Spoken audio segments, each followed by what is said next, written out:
Bueno, Magdalena, no te queda otra que hablar conmigo.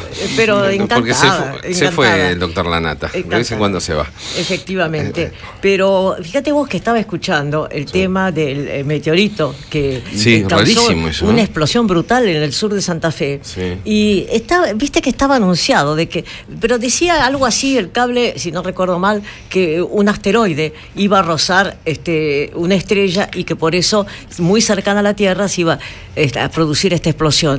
El asunto que en Santa Fe parece que a más de 100 kilómetros a la redonda fue impresionante y no han encontrado nada, porque a veces caen como piedritas después, ¿no? A mí, no sé ustedes, pero a mí la mesa, no sé, que me mira con un aire así un poco dudoso, pero todo lo que sea el espacio... Te fascina. Me fascina. Vos sabés que cuando fuimos a hacer hace, ¿cuánto? 8 o 10 años, un documental para Telefe, que nos fuimos al Observatorio Vaticano, que ahora no está más en Roma, está en Arizona, en el desierto, porque el cielo de Europa estaba muy contaminado y entonces ellos se mudaron ahí, en la frontera con México, que es absolutamente diáfana la atmósfera. Bueno, y ellos te hablan, están los jesuitas ahí como directores, ellos te hablan muy tranquilamente de nuestros hermanos inteligentes. ¿Así? ¿En serio? Ya hablan de nuestros hermanos inteligentes. Que entonces, por supuesto, el cura vio mi cara de sorpresa y susto y me dijo, no se imagina un hombrecito verde. No, pero no hay por qué pensar con la miríada, además usó esa palabra que es maravillosa, miríada, sí, que son miles y miles y miles de millones de estrellas. ¿Por qué vamos a hacer una excepción, no es cierto?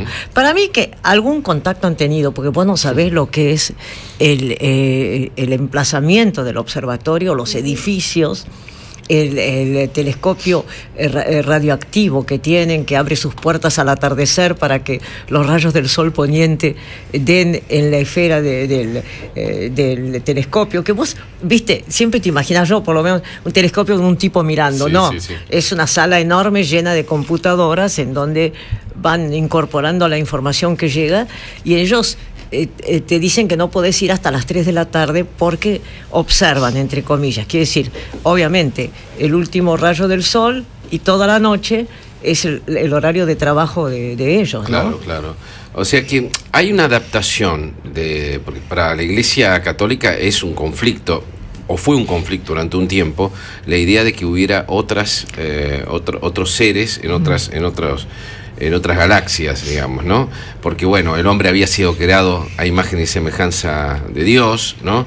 Y, bueno, si hay otras criaturas, ¿cómo fueron creadas? A imagen también y semejanza de Dios, ¿cuáles son las formas de Dios? Es decir, todos estos dogmas que me parece que el Vaticano revisa a medida que la ciencia avanza con su conocimiento, bueno, tienen que estar acomodadas, digamos. Por eso los jesuitas te hablan de nuestros hermanos inteligentes. Y además, yo le pregunté a uno de ellos si lo bautizaría, ¿no?, al hermano inteligente. Y él dijo, no necesariamente. No necesariamente, porque el pecado original puede haber ocurrido en nuestro planeta o en nuestra civilización, no necesariamente en todas. Hace revisar toda la idea de la creación del mundo, ¿no? Mira, lo único que yo te digo, que nosotros por lo menos lo hablaron abiertamente, porque debe haber un montón de cosas que no mencionan delante de un extraño, pero lo que ellos dijeron es que, por ejemplo, trabajan muy activamente en una de las lunas de Júpiter, que se llama Europa. Entonces preguntamos por qué. Viste que Júpiter es como una estrella tan lejana, ¿no? Un planeta tan alejado de nuestra civilización. Y ellos te dicen que Europa está rodeada de una masa gaseosa muy, muy densa y que eso significa océanos, agua. Y donde hay agua, puede haber vida. Hay vida. ¿No? Muy interesante. Bueno, pero pasan cosas raras ahí, ¿no, Nico? Me decías, ¿no? En Santa Fe. Claro, no, pero estaba pensando en el tema de las pirañas, en el tema narco, y también en la Argentina, ¿no? En los rayos, la verdad que... Él vive en el presente, Nico vive en el presente. Claro, hay realismo mágico. Sí, totalmente. Además de todo lo que tiene que ver con la política, siempre es una locura en la Argentina, la naturaleza también parece. Claro. Ahí nos contaba a Magdalena y a mí que hay una noticia con Luis Delía, ¿no? Sí, una nueva noticia de tribunal, sí, que tiene que ver cómo está cambiando la cuestión tribunalicia respecto a los funcionarios y dirigentes del oficialismo. Según cuenta Omar Lavieri, nuestro colega en el portal Infobae, el 12 de marzo el juez Ercolini llamó a declaración indagatoria a Luis Delía por el delito de intimidación pública. ¿Se acuerdan cuando cuando en el 2008, creo que el 25 de marzo sí fue, en el 2008 en pleno conflicto con el campo, Delía trompeó a un dirigente ruralista, Alejandro Gaham, que estaba caminando por la zona del Obelisco? Ese hecho se hizo una causa judicial y finalmente ahora tiene consecuencias. El juez es Ercolini, el fiscal Policita, y citaron a declaración indagatoria a Luis Delía para el 12 de marzo, acusado del delito de intimidación pública. Empiezan a desfilar los dirigentes del oficialismo y funcionarios por tribunales, ¿no? Ahora, hoy me ¿me equivoco? ¿O en aquella oportunidad también Luis Delía estaba acompañado por un hombre que hacía lucha libre? No, ese fue Acero Cali, fue Guillermo Moreno, el que llegó con él a la Plaza de Mayo, pero bueno, son hechos parecidos. La diferencia con esta ocasión es que Delía efectivamente trompeó al dirigente ruralista, y lo que es interesante también es que es probable que la Fiscalía de Policita y el juez Ercolini llamen también a declarar a los policías de la Policía Federal que estaban alrededor de Delía en esos momentos, acusados de haber formado una especie de zona liberada, ¿no? Para que Delía actúe así como actuó. Lo que yo veo es un cambio en tribunales respecto a la política, porque no solo fue citado en indagatoria Luis Delía, sino también nada más ni nada menos que el vocero presidencial Alfredo Escochimarro y el jefe de gabinete Juana Valmedina, acusados de malversación de fondos públicos por el tema de este spot crítico de Mauricio Macri que se pasó en algún momento en el Fútbol para Todos, ¿no? Hay un cambio ahí bastante notable. Justamente en los últimos 2 años de mandato del kirchnerismo, los jueces empiezan a animar a avanzar sobre los funcionarios públicos en causas de corrupción y en causas de cuestiones que tienen que ver con la audiencia pública, como esta de Delía, ¿no? Bueno, enhorabuena. ¿No te parece, Jorge? Sí, es una de las grandes ventajas de que se le pierda el miedo al gobierno, digamos, ¿no? En todas las áreas. Y que la justicia tenga el peso que estipula la Constitución Nacional, ¿es cierto? Como uno de los 3 poderes que rigen el país. Igual no seamos muy optimistas, ¿no? No seamos muy optimistas porque el gobierno ha metido una logia en la justicia para tratar de manipular las causas y sobre todo el gobierno no quiere irse en el 2015 sin haber pulverizado 2 causas que llevan directamente al círculo más íntimo presidencial, que es la causa Vudú y la causa de Báez. Báez, sí. Claro, que estas son las 2 causas madres que tienen preocupadas al gobierno. Después las otras son pequeñas cositas. Son pequeñas, pero hay una especie de seguidilla, ¿no? El fiscal de Dilelo que pide la indagatoria de Vudú en el caso Chicones, falta que el juez diga cuándo es. Ahora Ercolini y Policita que piden la indagatoria de Delía ya tiene fecha 12 de marzo. El juez federal Bonadío que pidió la indagatoria de Abal Medina, de Escochimarro y de Rodrigo Rodríguez, que es un funcionario de la Cámpora que estaba un poco a cargo de la pauta oficial y ya ahora está corrido al Ministerio de Desarrollo Social de Alicia Kirchner. Y ayer también el fiscal Dilelo, el mismo del caso Chicone, que imputó a Echegaray en una causa por supuesta violación del secreto fiscal, ¿no? ¿Se acuerdan cuando Echegaray dio una conferencia de prensa dando a entender que manejaba información impositiva sobre la oposición cuando estalló el escándalo de su viaje a Río de Janeiro? Empieza a cambiar la mirada de tribunales respecto a la política. Los jueces y los fiscales son muy sensibles al cambio de la atmósfera. Cuando un gobierno tiene mucho poder, lo siguen un poquito, ¿no? Y cuando el gobierno es menos tiene menos poder y tiene menos capacidad de destituirlos o de sacarlos de la cancha o hacerles algo, bueno, se animan. Este es el gran terror del kirchnerismo en retirada. Ellos tienen que armar una retirada que les permita pocos dolores de cabeza. Y insisto, hay varias causas que son muchas dolores de cabeza. Por eso es fundamental que la presidenta termine su mandato, que el 10 de diciembre del 2015 entregue, ¿no es cierto?, el gobierno a quien corresponda y que de ninguna manera se interrumpa un proceso constitucional como este. Pero allá que hablaban de justicia, en el ámbito de la justicia están las cárceles, ¿no? Y me llegó una carta muy conmovedora de la directora de la Escuela Media número 2 de Dolores, provincia de Buenos Aires. ¿Y por qué lo introduzco en este tema? Porque es la escuela que está en la unidad penal número 6 de Dolores, en la cárcel. En la cárcel de Dolores. Y que entonces me imagino el enorme trabajo que ha tenido la directora, que es la profesora Susana Barbería. Yo creo que hay que hablar de esta gente que de pronto hace una tarea enorme dentro del país y que en última instancia beneficia el clima nacional. Ellos han logrado con muchísimo esfuerzo publicar un libro que se llama El día que fui escritor, que es una antología de cuentos y poesías escritos por alumnos, es decir, por gente que está en la unidad penal número 6 de Dolores, ¿no? Por alumnos de primero a cuarto año, y que ahora están tratando de hacerlo todos los años. Y me pareció tan conmovedor este proyecto que ya lleva varios años y que resume el espíritu de esta escuela, ¿no? Habilitar la palabra para los que están detenidos. Claro. Entonces, mira, por ejemplo, hay un cuento, son muy cortitos los cuentos. Me permito leerte uno, a ver si perdí la página. Mientras lo buscas, hay que explicar 2 o 3 cosas. Primero, que la colonia carcelaria, es decir, que la gente que está en las cárceles, el analfabetismo es enorme, tiene un grado muy importante. Que los presos aprendan a leer y escribir ya es un avance gigantesco, es decir, que tengan palabra, que puedan expresarse y que además puedan escribir. Es un acto de civilización gigantesco, es un paso abismal psicológico desde el punto de vista de la recuperación de las personas, ¿no? Absolutamente, sí. Jorge, y sobre todo, por ejemplo, en este caso, el que firma el cuento es Gustavo Salvani, es un hombre que ha tenido realmente la noción de lo que es el suspenso, porque el cuento comienza así: tenía 32 años y su vida había sido muy aburrida, hasta ese día en que, gracias a la mujer que lo hizo jugar a la lotería, se había convertido en millonario y pudo darse todos los gustos. Su mayor sueño se hizo realidad cuando vio a su vecino montado en una Harley Davidson 1200 negra y plata y quedó con la boca abierta, desesperado por comprarla. Pero su mujer se negaba rotundamente porque decía que esa moto estaba poseída. Al final, el hombre la compró. Y desde ese día su vida cambió para siempre. Llegaba todos los días tarde a su casa, aunque su intención no era esa, pero él sentía que algo no le permitía volver.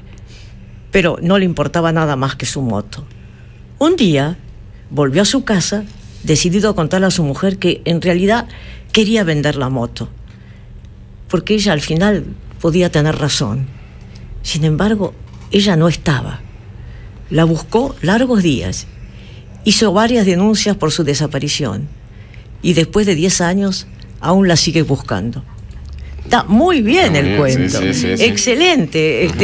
No sé, este señor que está en la cárcel número 6 de Dolores, el Gustavo, no sé qué hermoso que lee Magdalena, ¿no? Además, pensaba lo mismo, o sea, de otros, maravilloso. Pero fíjate vos que maneja el suspenso, maneja la relación personal con su mujer, la envidia al millonario, lo que es la suerte, está muy bien. Es un microcuento. Técnicamente es un microcuento, es un cuento pequeño que dice mucho. Esos microcuentos cuentan una historia aparentemente pequeña, pero en realidad vos te imaginás de todo, la vida de esos tipos, ¿no? Es muy interesante. Además uno piensa, bueno, escribirán de noche, por ejemplo, claro, escribirán en los recreos, escribirán en el momento en que están en el taller, digamos, viste que tienen talleres ocupacionales.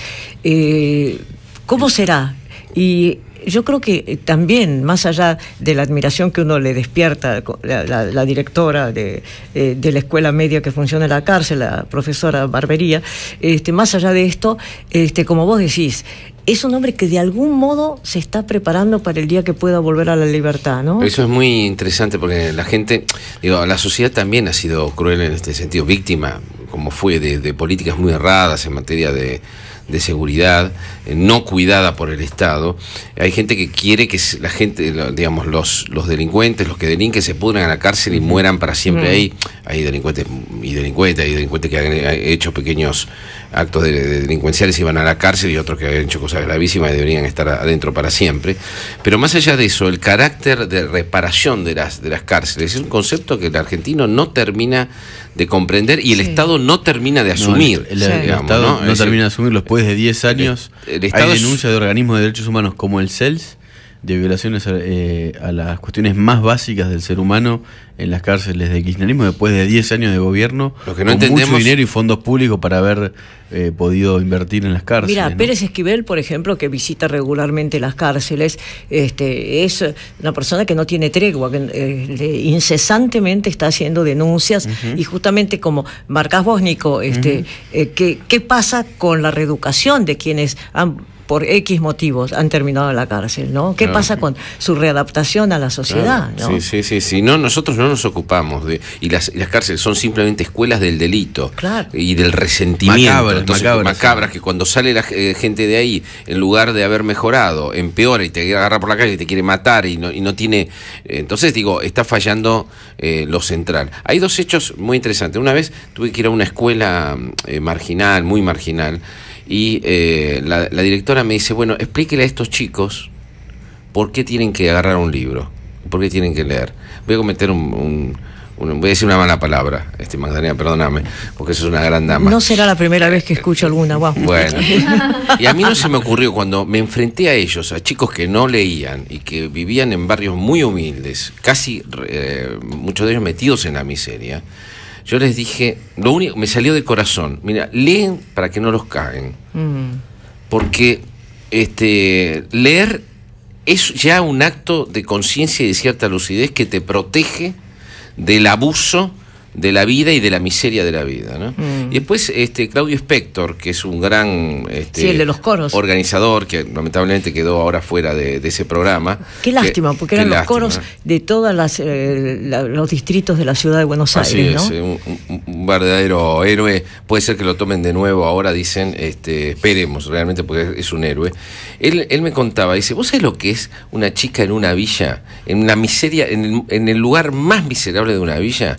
De repente saca un violín y toca algo. ¿Vos sabés el efecto sanador, el efecto que produce? Esta chica va a salir de la miseria, ¿no? Y los libros, el arte, sacan de la miseria a muchas personas. Son curadores, son sanadores, ¿no? Bueno, es un camino, en este caso conseguido con muchas dificultades, pero es un camino hacia otro mundo, otra vida, ¿no? Absolutamente. Otra vida. Y estas personas que vos traes acá, me pareció extraordinario esto, ¿no? Alguien que se dedica a hacer un taller en una cárcel, ¿no? Sí. ¿Cuántos héroes anónimos argentinos que no tienen prensa, que no existen, que no aparecen en las revistas, en los diarios, ¿no?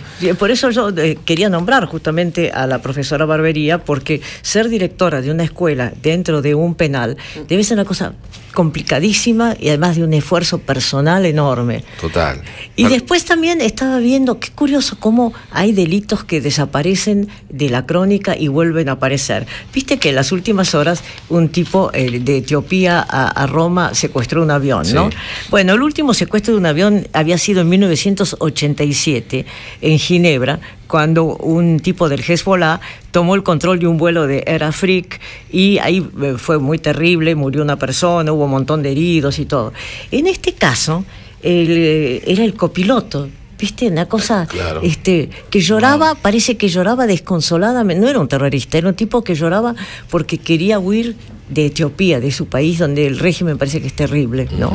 Pero me imagino lo que habrá sido el vuelo de esos pobres pasajeros que veían como el comandante, que había ido al baño, después no pudo volver a entrar a la cabina, quiso tirar la puerta abajo, el otro le dijo, si tira la puerta abajo, tiro el avión a tierra. Imagínate los pasajeros, una pesadilla, ¿no? Una cosa espantosa. Una pesadilla. Y pues, ¿sabes qué? Yo pensaba, qué curioso, los viajes en avión, que, no sé, ponerle en los años 80, eran una cosa así tan grata, fascinante. Vos subías al avión, te daban la película que nadie había visto, te servían una comida exquisita. No Estabas sé, cómodo, viajabas cómodo, claro, en turista, ¿no? Es cierto, era maravilloso. En turista incluso te sentías el rey de Siam. Totalmente. Pero cambia la historia del mundo el tema de las torres. Sí. Cambia el tema de viaje, cambia el tema de nuestra historia. Sí. Porque fíjate que no es el siglo XXI, es el siglo XX. Sí. Vos te referís además a que hubo un momento que estaba de moda en el mundo, de moda, digo entre comillas, secuestrar aviones. Se secuestraban aviones a Cuba, se secuestraban aviones para escapar del régimen soviético, sí, había todo tipo de toma de rehenes con aviones. Sí. Todo eso, eso pasó, digamos, sí, ¿no? Sí. Claro, las medidas de seguridad hacen que hoy sea mucho más difícil que antes, algo por el estilo. Bueno, supongo que eso es uno de los temas que entonces hace tan complicados y tan largos los viajes, cuando tenés que sacarte los zapatos, el cinturón, en migraciones, esperar horas de horas, sí, ¿no? Terrible. Ahora, ¿te acordás el operativo Cóndor? Hablando de Dardo Cabo. Dardo Cabo en la década del 60. Es muy interesante. Fue reivindicado hace poco por la presidenta. Fue reivindicado por la presidenta de la Nación, sí. El cual bueno, no me parece afanarse un avión de aerolíneas no es como para eso. Sí, no es para reivindicar nada, ¿no? Lo que pasa es que hay que contar que cómo fue más o menos la historia, ¿no? Vos te acordás perfectamente, que es cuenta Héctor Ricardo García que un grupo de peronistas de la resistencia peronista lo llama por teléfono y dice: venite a Ezeiza porque vamos a hacer algo. En ese momento García creía que este grupo sabía dónde estaba el cadáver de Evita, que había desaparecido. Entonces lo citaron en Ezeiza. ¿Viste? Bueno, dice, ¿qué pasa? No, veniste con nosotros, vamos a Malvinas. No, perdón, vamos al sur, no dijeron a Malvinas. Pero vos veniste y traes la foto, todo, era fotógrafo. Sí, sí. Y entonces suben al avión y desvían el avión a Malvinas. Bajan en Malvinas, suben una bandera y van en Cana varios años, ¿te acuerdas? Sí, sí, incluso yo lo he conocido a Dardo Cabo, ¿cómo no? Y ¿lo conociste? Él en el grupo iba también Cristina Berrié, con la cual después se casa en la cárcel. Y quedan en la cárcel los dos durante un cierto tiempo, ¿no? Sí, sí. Yo ya lo conocí fuera en el 73. Y cuando sale Dardo Cabo, le da trabajo Bernardo Neustadt en la revista Extra, donde trabajaba, y se hace amigo de Bonazo, porque con Neustadt en esa redacción estaban Bonazo, Berbisky, varios periodistas de izquierda, pero que en ese momento trabajaban con Bernardo. Y luego, claro, Dardo Cabo tomó las armas, ¿no? Se hizo montonero. Y terminó muy feo, lo secuestraron junto a... Aparentemente es un falso traslado de los muchos, traslado entre comillas, claro, que hacían de una cárcel a la otra, y en realidad todos pensamos que lo habían fusilado, ¿no? Claro. Saliendo, creo que de Mar Chiquita, si no recuerdo mal. No lo sé que fueron a parar a Sierra Chica junto con el Cancarullo. Estuvieron juntos ahí, después que lo sacaron y seguramente lo mataron. Pero sí, es verdad que una vez yo vi que Cristina lo reivindicaba en un acto, incluso la bandera, ¿no? Creo que está en... Pero yo me pregunto qué es lo que se reivindica en la casa de gobierno. Porque yo cuento esto como si fuera papillón, sí, pero no es algo que nos pone orgullosos, digamos, ¿no? Haber ido a Malvinas a esa pavada, además, desviar un avión, no me parece que sea algo ni siquiera heroico, ¿no? Y mucho menos para que el Estado institucionalice que ese es un hecho bueno, esas son las confusiones, significativo, digamos, ¿no? Claro, esas son las confusiones en las que desgraciadamente escuchamos muchas veces que se cae en discursos de quienes tienen mucha responsabilidad, ¿no? Es decir, como vos señalás, en primer término, no se roba nada, ni un vaso y mucho menos un avión, que es patrimonio del país, además, ¿no? Eso por de pronto. Y por otra parte, como vos señalás también, no era la forma. Obviamente, como que no consiguieron nada. Claro, nosotros lo podemos contar como una anécdota, es una anécdota muy entretenida, un poco delirante, y parece una novela de Osvaldo Soriano, digamos, ¿no? Operación Cóndor. Operación Cóndor.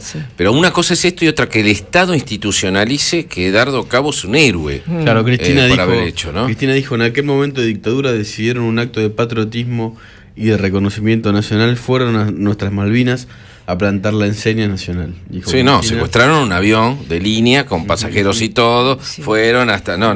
y hubo un lío internacional gigantesco y no fue, parece una cosa graciosa, y fueron en Cana mucho tiempo, además. Mucho tiempo, por eso se casan, como te decía, se casan en prisión. En la cárcel. Y lo único que pueden recibir, entre comillas, así, de un trato más suave, es que comparten las celdas, ¿no? Siendo marido y mujer. Pero esa confusión que vos marcas muy bien, Jorge, es muy grave, porque no se puede tener un criterio, ¿no es cierto?, novelesco, de que, secuestraron un avión, pusieron una bandera. Eso no se hace. Por eso a mí me indigna la confusión a la cual se lleva a los jóvenes cuando se hace ese tipo de discursos, que además me extraña mucho de una persona que pueda tener una formación jurídica. Esas cosas no se hacen, no se roba nada, para empezar, y mucho menos un bien del país, como es un avión, y sobre todo en una forma que no va a traer ningún beneficio para el país, como que no lo trajo. Bueno, si vos das gestos a gente joven de que estas cosas heroicómicas, como diría Italo Calvino, están bárbaras, son geniales, son por la patria. Bueno, me parece que después, si hay acontecimientos duros y transgresores que se van por fuera de lo que es la democracia normal, después nos preguntamos por qué. Bueno, porque desde los más altos lugares se dan gestos por lo menos equívocos, ¿no? Exacto. Hay que ser muy implacable en ese tema de la conducta y sobre todo de lo que es la ley y lo que está fuera de la ley. Pero te quería, ya me estoy yendo, pero te quería comentar algo. En el tema de la ley de medios, viste que hay una radio que pertenece a una agrupación aborigen en el sur. Sí. Pero me enteré hoy, no sé quién de ustedes lo dijo, Nico. Hoy lo hablamos con José Cretaz. Claro, bueno, claro, José Cretaz lo marcaba, que por ejemplo no tienen programación propia, sino que transmiten la programación, que es excelente por otra parte, del canal Encuentro. Pero te podés imaginar qué le puede importar, por ejemplo, a un aborigen en el sur, una charla entre Sartre y Simone de Beauvoir o Cortázar. ¿Te das cuenta? Es decir, el que Encuentro sea un excelente canal, a mí me interesa muchísimo. Es maravilloso, sí. Muchísimo. Sí. Está muy bien hecho, pero no tiene nada que ver con una tribu aborigen. No, además, según denuncian los propios aborígenes a los que le ofrecieron esta licencia, el gobierno de algún modo los engañó dándoselas justo cuando llegaba aquel famoso 7D, la fecha en la que supuestamente el gobierno le iba a ganar al Grupo Clarín, y le vendían este canal como la prueba de que efectivamente se le daba una nueva voz de difusión a las comunidades aborígenes. Inmediatamente después de que pasó el 7D, quedó completamente desmantelado el canal y solamente replica la cadena oficialista de medios estatales y paraestatales. Bueno, te das cuenta que eso también es indignante, porque es engañar a alguien que va confiado, ¿no es cierto?, en que va a poder, a través de un canal nada menos, dar a conocer su ideología, sus costumbres, su manera de vivir, incluso su marginamiento. Así es. ¿No? Entonces, digamos, encajarles una sofisticada programación cultural. Kirchnerista. No, realmente me parece que es jugarles poco limpio. Así es.